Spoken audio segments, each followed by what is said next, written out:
Welcome to రాజనీతి. వినుకొండలో, పల్నాడు జిల్లా వినుకొండలో షేక్ రషీద్ అనే కుర్రాడి హత్య తర్వాత మాజీ ముఖ్యమంత్రి జగన్మోహన్ రెడ్డి గారు ఆ కుటుంబాన్ని పరామర్శించడానికి ఇవాళ వినుకొండ వెళ్ళారు. సో ఈ హత్య తెలుగుదేశం పార్టీ వాళ్ళే చేశారని జగన్మోహన్ రెడ్డి గారు, ఆయన మీడియా, ఆయన పార్టీ నాయకులు ఆరోపిస్తూ ఉన్నారు. అట్లాగే జగన్మోహన్ రెడ్డి గారు ప్రధానమంత్రి గారికి ఒక లేఖ రాశారు. మీ అపాయింట్మెంట్ కావాలి నాకు, ఈ రాష్ట్రం రావణ కాష్టంలా మారింది, మా పార్టీ కార్యకర్తల మీద దాడులు చేస్తున్నారు, చంపుతున్నారు, ఈ పరిస్థితిని నేను వివరించాలి మీకని ఆయన ఒక లెటర్ కూడా రాశారండి. వాస్తవానికి నిన్నటి నుంచి జరుగుతూనే ఉంది చర్చ ఈ వినుకొండ ఇష్యూ మీద. వినుకొండలో చనిపోయిన అతను, చంపిన అతను ఇద్దరు కూడా వైఎస్ఆర్ కాంగ్రెస్ పార్టీలో క్రియాశీలక కార్యకర్తలు. వీళ్ళిద్దరూ ఒక పిఎస్ ఖాన్ అని వైసీపీ పట్టణ అధ్యక్షుడు అనుకుంటా, అతను రౌడీ షీటర్ కూడా అంటున్నారు.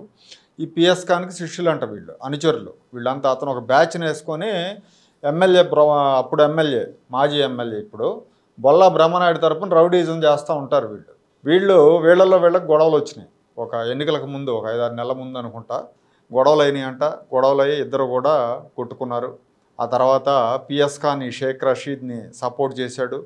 రషీద్ ఇంకొంతమంది కుర్రాళ్ళు వెళ్ళి ఈ జిలానీ, ఎవరైతే నిన్న హత్య చేశాడో ఈ జిలానీ కుటుంబం మీద దాడి చేసి జిలానీ అన్నని కొట్టి, అట్లాగే వాళ్ళ ఇంటి ముందు బైక్ని తగలబెట్టి హడావుడి చేశారు, గందరగోళం చేశారు.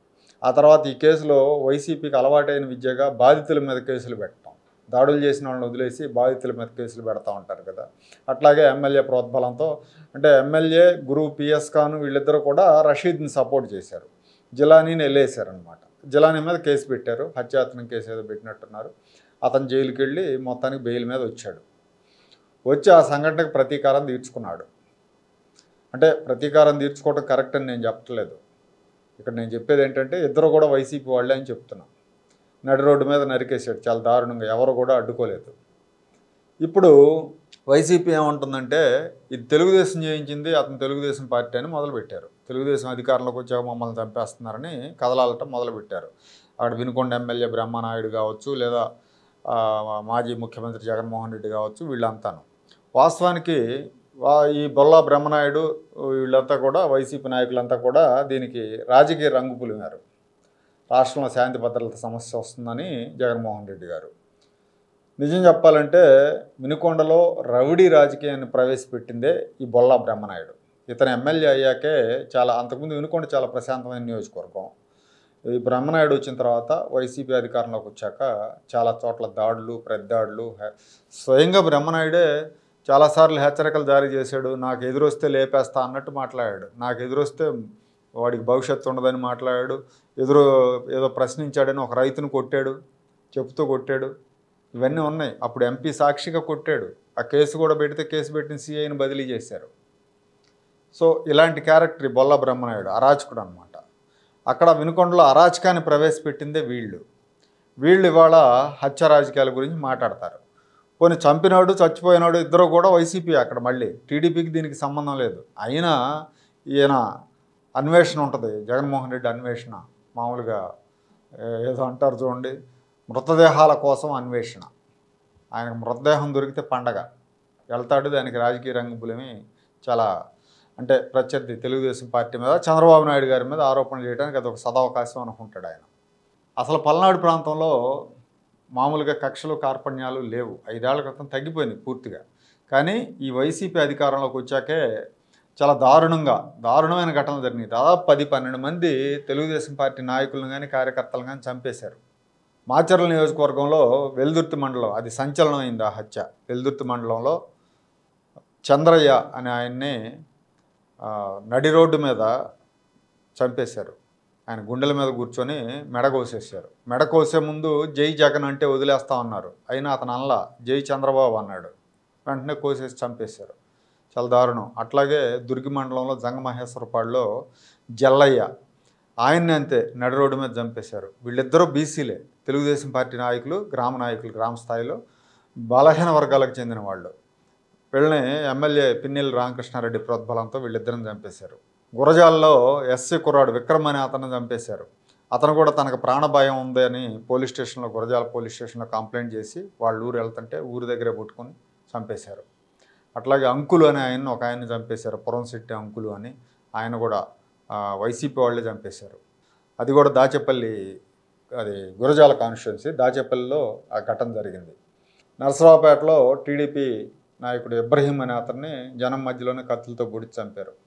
పిన్నెల్లి గ్రామంలో తెలుగుదేశం కుటుంబాలన్నీ ఊరు వదిలిపెట్టి వెళ్ళిపోయినాయి. జంగమహేశ్వరపాడులో కూడా తెలుగుదేశం కుటుంబాలన్నీ ఊరు వదిలిపెట్టి వెళ్ళిపోయారు. వాళ్ళ పొలాలన్నీ కూడా బీళ్ళైపోయినాయి. మళ్ళీ మొన్న ఎన్నికల ఫలితాల తర్వాతే వాళ్ళు ఊళ్ళలోకి వచ్చారు. అలాంటి భయానకమైన పరిస్థితి అక్కడ ఉంది. మున్సిపల్ ఎన్నికలప్పుడు కూడా చూసాం ఎంత ఘోరం చేశారో మాచర్లలో. బుద్ధ వెంకన్న, బోండావమ్మ వీళ్ళ కార్ల మీద సర్వీ బాధలతో దాడులు చేసి హత్యాయత్నం చేశారు. మొత్తం అన్ని కౌన్సిల్ స్థానం మాచర్ల మున్సిపాలిటీని ఏకగ్రీవం చేసుకున్నారు. అట్లాగే కౌన్సిలర్లు కూడా ఏకగ్రీవం గెలిచారు. అసలు రాష్ట్రంలో ఆ రోజు అనిపించింది, ఈ ప్రభుత్వం ఉందా రాష్ట్రంలో, అసలు ప్రతిపక్షం బతుకుతుందా, బతికి బట్టకట్టగలుగుతుందా అనే అనుమానాలు కూడా వచ్చినాయి. అంత అరాచకం చేశారు కాబట్టే ఇంత ఘోరంగా ఓడిపోయారు వీళ్ళు. ఇక మొన్న ఎన్నికలప్పుడు కూడా పల్నాడులో అదే అరాచకం చేశారు. పాలవాయి గేటు దగ్గరికి వెళ్ళి పిన్నెల్లి రామకృష్ణారెడ్డి ఈవీఎం పగలగొట్టాడు. అడ్డుకోబోయిన నంబూరి శేషగిరిరావు మీద హత్యాయత్నం చేశారు. ఆమె ఏజెంట్గా కూర్చుందని ఒక మహిళని, మంజుల అనే మహిళని రెండచింతల మండలం రెంటాల అనే గ్రామంలో గొడ్డలతో మొహం మీద కొట్టేశారు. కారంపూడి వెళ్ళి కారంపూడిలో తెలుగుదేశం వాళ్ళ ఇళ్ల మీద దాడి చేశారు. అడ్డుకున్న సీఐని కొట్టారు. చాలా దారుణం, అంటే చెయ్యని దారుణాలు లేవండి. ఒకచోట అయితే తరుముకున్నారు ఇతన్ని, గురజాల ఎక్స్ఎమ్మెల్యే కాసు మహేష్ రెడ్డిని. ఆ ఊళ్ళోకి వెళ్ళి హడావుడి చేయకపోతే ఊళ్ళో వాళ్ళందరూ అడ్డం తిరిగారు, పారిపోయాడు. అది కూడా చూసాం విజువల్స్లో మనం అప్పట్లో. ఇంత ప్రజాగ్రహం, ప్రజా వ్యతిరేకతని మూట కట్టుకున్నారు వీళ్ళు. అధికారంలో ఉండగా అంత అరాచకం చేస్తే ఆ రోజు ఏనాడు జగన్మోహన్ రెడ్డి పట్టించుకోలా. ఆ రోజు అంతమంది డజన్ల కొద్దీ జనాలను చంపేస్తే తెలుగుదేశం పార్టీ కార్యకర్తలని వైసీపీ వాళ్ళు ఆ రోజు నోరు మెదపలా. తాడేపల్లి ప్యాలెస్ దాటి బయటికి రాలేదు, వాళ్ళ హోంమంత్రి మాట్లాడలేదు, ఎవరూ మాట్లాడలే శాంతి భద్రతల గురించి. కానీ ఇవాళ ఈ శుద్ధపూస కబుర్లు చెప్తున్నాడు ఈ జగన్మోహన్ రెడ్డి. చంపేస్తున్నారు, అరాచకం అయిపోతుందని చెప్పి మొదలుపెట్టాడు.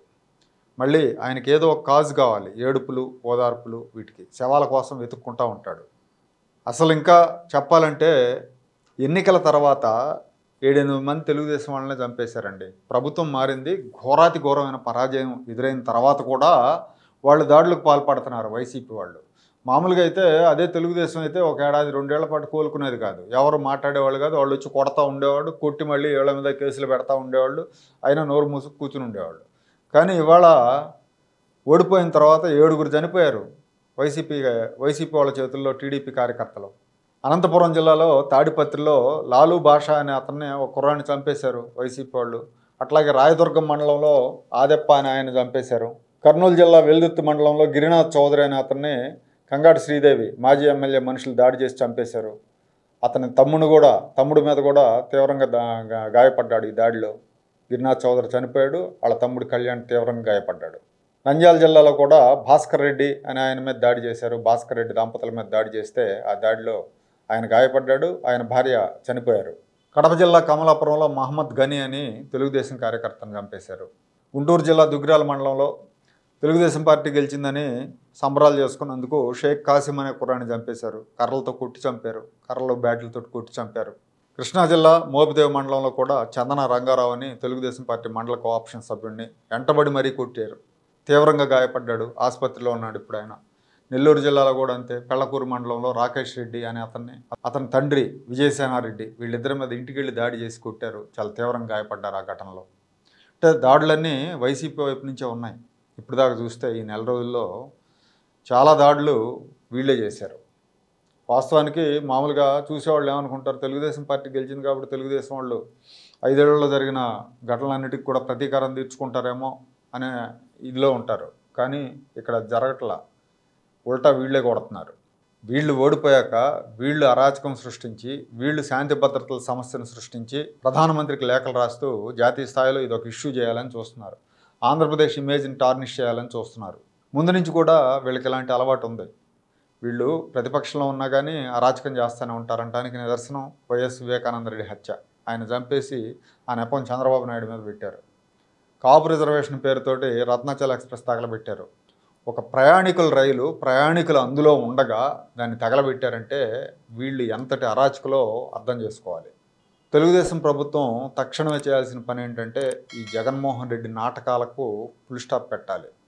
జగన్మోహన్ రెడ్డి ఆయన మీడియా చేస్తున్న దుష్ప్రచారాలకు ఫుల్ స్టాప్ పెట్టాలి. సమర్థులైన పోలీసు అధికారులు నియమించి వీళ్ళ అరాచకాలపై తగు రీతిలో స్పందించి వీళ్ళ అరాచకాలకు అడ్డుకట్ట వేయకపోతే మళ్ళీ కథ మొదటికొచ్చే ప్రమాదం ఉంది.